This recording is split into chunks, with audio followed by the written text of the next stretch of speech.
સંચાલક હોય એની સાથે અમારે કોઈ વ્યક્તિગત જમીનના ઝઘડા નથી કે કોઈ વ્યક્તિગત દુશ્મની નથી. તમારા ન્યાય માટે અમે આવ્યા છે, તમને ન્યાય મળે એ હેતુ અમારો છે, બરાબર છે. તો હાલમાં નર્મદા કલેક્ટર શ્રી મોદી સાહેબ આજે ચિંતન શિબિર માટે ગાંધીનગર ગયા છે.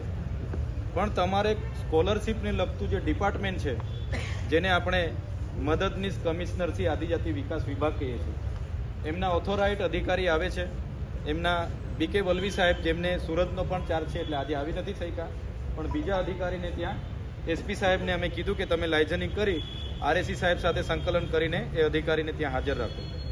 બીજું તમારું ડિપાર્ટમેન્ટ આરએમઓ સાહેબ આવે છે, જેને આપણે જિલ્લા તબીબી સુપ્રિન્ટેન્ડન્ટ અધિકારી કહીએ છીએ, જે આ બધી પરવાનગીઓ આપતા હોય છે.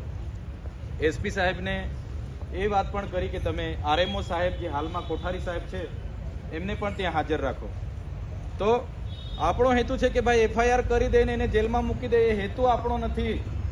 આપણો સ્પષ્ટ હેતુ છે કે અમારી દીકરીઓના દીકરાઓના જે સર્ટી છે ઓરિજિનલ એમની પાસે, તે મળી જવા જોઈએ. સાથે 3 વર્ષ માટે ફી ભરી છે 2,97,000. તો એ 3 વર્ષનો કોર્સ ગુજરાત સંલગ્ન યુનિવર્સિટી સાથે એ લોકો કરાવી આપે. અગર નથી કરાવી આપતા તો એ ફી રિટર્ન આપી દે, બરાબર છે.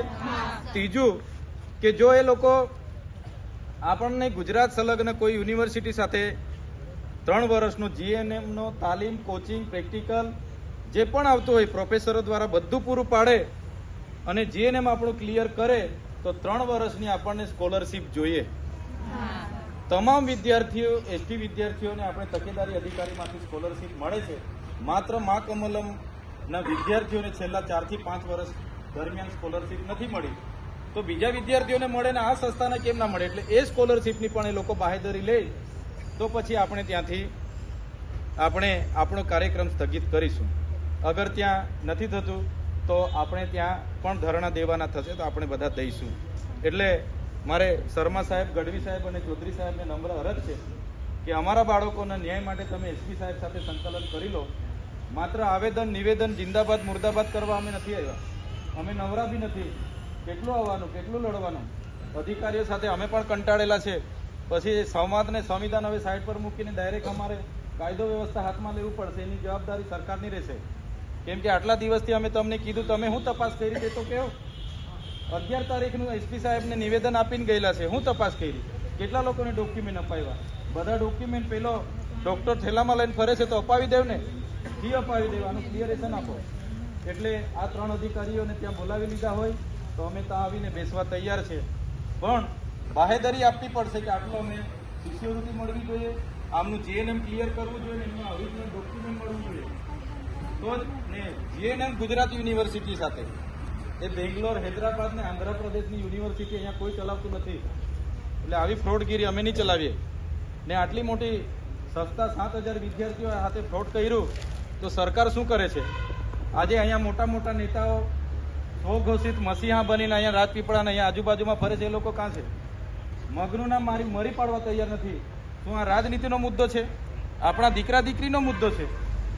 અહીંયા કાલે ધારાસભ્ય હાથે કંઈ થયું નહીં થયું તો રાતે એફઆઈઆર થઈ જાય, પોલીસ દોડતી વળે, હોતી વળે અમને.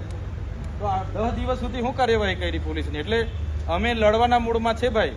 અમે અહીંયા બેસીને ચા પીવાના, નાહવાના, ભાગવામાં નથી આવ્યા. એટલે વાત કરી લો. આરએમઓ સાહેબ, તકેદારી સાહેબ અને બીજા જવાબદારી એસપી સાહેબ ને બીજી જવાબદારી લેવાવાળા જે સરકારના પ્રતિનિધિ હોય, બાહેધરી આપીએ તો અમે ત્યાં આવીએ છીએ, સંકલનમાં બેસીએ છીએ. નહીં થશે તો અમે બધા બેસીશું. ને તમારા પોલીસ અધિકારીને કહી દો, આ ગેટ બેટ પર રોકવાનું નહીં, બધા ત્યાં અમે આવીશું.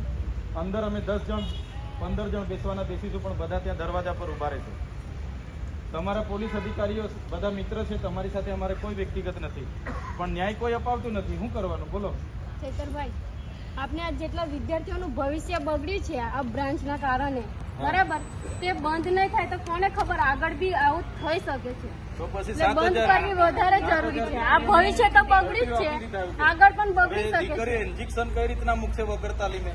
બોટલ કઈ રીતના ચડાવશે વગર? ઓનલાઈન ક્લાસ ચાલતા હોય તો કેવી રીતના ખબર પડે ઇન્જેક્શન કેવી રીતના પકડવાનું, સિરીઝ કેવી રીતના પકડ, એ ખબર બી હોવી જોઈએ ને. પછી આપના જેવા વિદ્યાર્થીઓ કે કોઈ પણ બીમાર માણસ જાય તો એને કેવી રીતના